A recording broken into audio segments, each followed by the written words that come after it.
Hi, I'm Mark Rahner at Seattle's historic Pike Place Fish. TT for Mark! TT for Mark!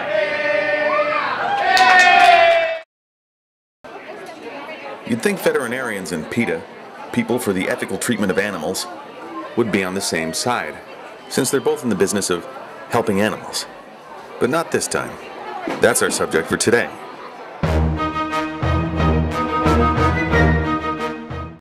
Here's the deal. PETA's puffed up with outrage because the American Veterinary Medical Association is having the fish throwers do a demonstration at their convention here in Seattle in July. So they're going to protest. PETA says that celebrates cruelty to animals, and it's using corpses as toys. Look, I don't eat veal or foie gras, I don't go to zoos, and I think there's a corner of hell reserved for Michael Vick. But marine cruelty? I thought that was waterboarding. It's time to confront these people. Let's see what kind of a loudmouth, overbearing, fanatical bully they send to explain themselves. Well, the American Veterinary Medical Association is going to try to get veterinarians to bond with each other by having dead fish flung at them. And I think they need to remember their image. They're veterinarians. They care about animals, supposedly. So this really isn't on. Let me read from your news release. You say, numerous studies have shown that fish not only feel pain, but also learn tasks, have long-term memories, use tools, and show affection. They suffer enormously when they're dragged from the sea in nets or are impaled on hooks. But I'd like to point out that these fish are dead.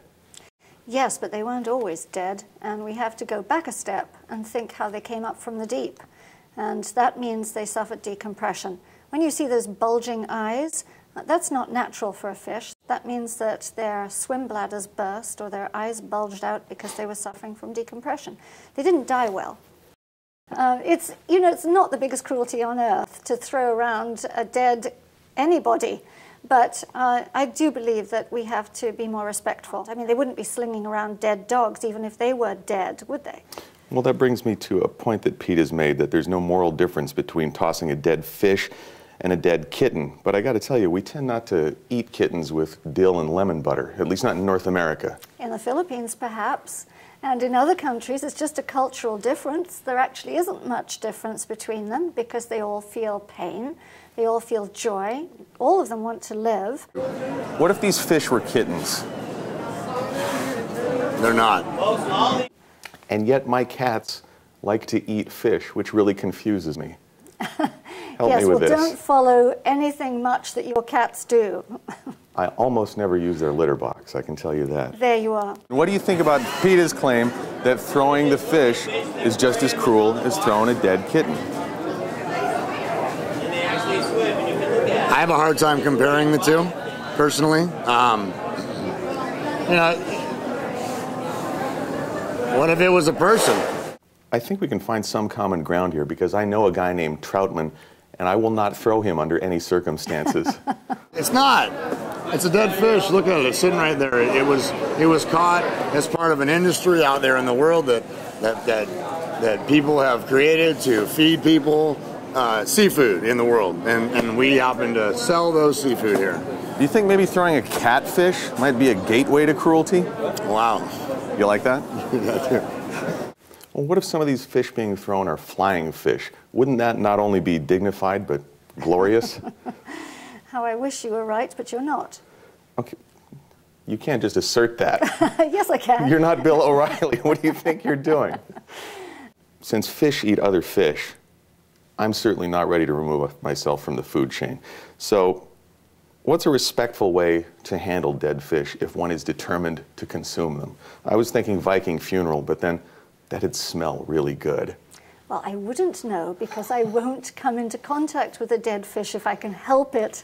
I like my fish, and they're not mine, out swimming in the lakes and streams. So just leave them alone. If we must eat fish, why not present it more somberly and carry them with some respect and We do. maybe play Amazing Grace? Amazing. While we do it, we could do that. But we don't. If you work here and you don't treat these fish with respect, you don't work here very long. We all love them. You've offered to send rubber fish as substitutes to this event, and ironically, I'll bet the rubber ones taste just like tofu. Well, I think that you have had very bad luck if you think that, because tofu is the most versatile of foods. You can do almost anything except make shoes out of it. I'm against the fake grill marks. Can we at least agree on that? That's fine. I think you people are onto something with the naked ads. You're not planning on doing one of those with Larry King, are you? We'll take anybody, actually. Okay, I'm going to help you out here with a slogan, even though I'm not sure we agree on this. You ready? As ready as I can be. Toss a salad, not a fish. What do you think of that? Love it. We're not going to solve anything here. What was I thinking? Sometimes all you can do is present both sides of an argument and exploit it. This is just like the Israelis and the Palestinians. Like they were lobbing fish at each other. Oh, blocks. Forget it.